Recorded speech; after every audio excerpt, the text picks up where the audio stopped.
Hi guys, welcome back to my YouTube channel.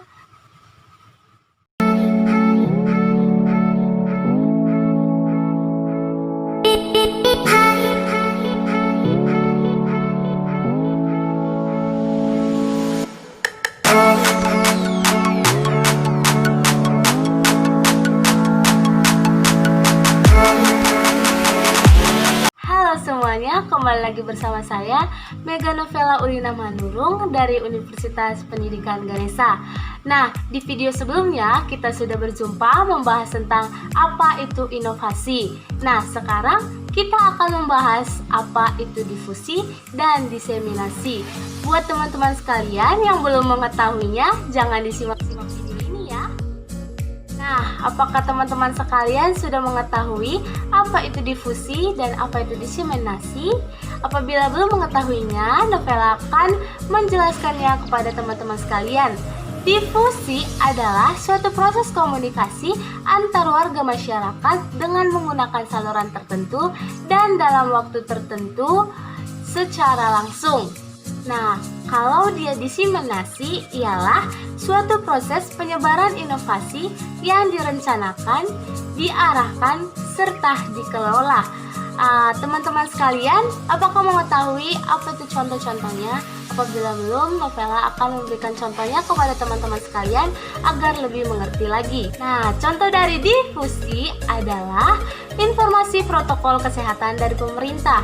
Nah, di sini kita diberitahukan secara langsung bahwa kita harus mematuhi protokol kesehatan. Apabila kita keluar rumah, kita harus menggunakan masker agar tidak cepatnya menyebar virus COVID-19 ini. Apalagi kita ini pada saat masa-masa pandemi, kita itu selalu diingatkan secara langsung oleh pemerintah agar tetap mematuhi protokol kesehatan. Kemanapun kita pergi, kita harus mematuhi protokol kesehatan. Kalau dia contoh diseminasi ialah dia itu kayak direncanakan kan, dia itu kayak pembelajaran daring, itu pasti direncanakan.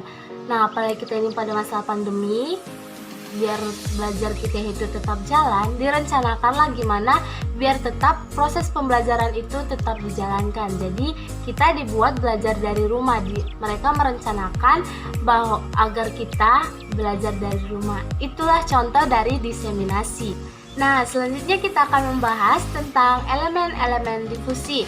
Difusi juga memiliki elemen-elemen yang diantaranya yang pertama ada inovasi, yang kedua ada saluran komunikasi, yang ketiga ada waktu, dan yang terakhir ada masyarakat.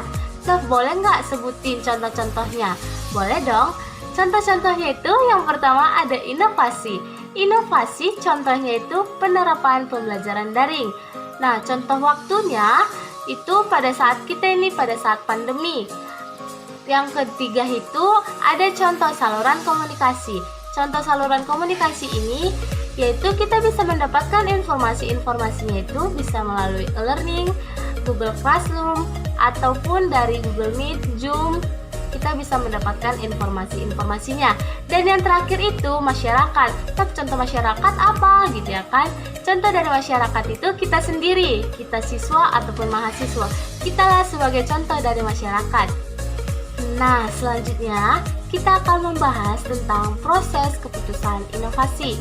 Proses keputusan inovasi ini ialah suatu proses yang dilalui ataupun yang dialami oleh individu mulai dari ia mengetahui adanya suatu inovasi, kemudian dilanjutkan dengan mengambilnya keputusan setuju atau tidaknya menerima inovasi terhadap keputusan yang diambilnya. Nah, selanjutnya kita akan membahas tentang tipe-tipe keputusan. Apakah teman-teman sekalian telah mengetahui ada berapa tipe-tipe keputusan? Apabila belum mengetahuinya, Novela akan menyebutkannya untuk teman-teman sekalian agar teman-teman sekalian mengetahuinya bahwa ada berapa tipe-tipe dari keputusan tersebut. Tipe-tipe keputusan ini ada 4.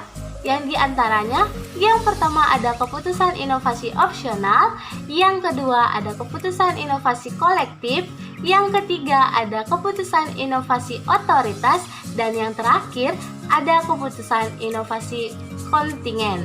Baiklah, selanjutnya kita akan membahas tentang proses inovasi. Proses inovasi, apakah teman-teman sekalian sudah mengetahuinya? Apabila belum mengetahuinya, Novela akan menjelaskan kepada teman-teman sekalian agar teman-teman sekalian mengetahuinya. Proses inovasi ini ialah serangkaian aktivitas yang dilakukan oleh individual ataupun organisasi yang mulai sadar tahunya bahwa adanya inovasi serta menerapkannya dan mengimplementasikan inovasi tersebut.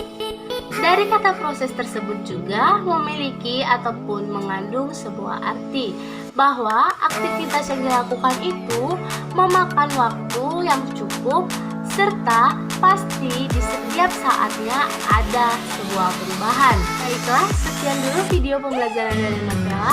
Apabila kita memiliki waktu lagi, kita akan jumpa di video-video selanjutnya. Terima kasih yang sudah menonton. Jangan lupa like, comment, and subscribe. Bye-bye. Terima kasih.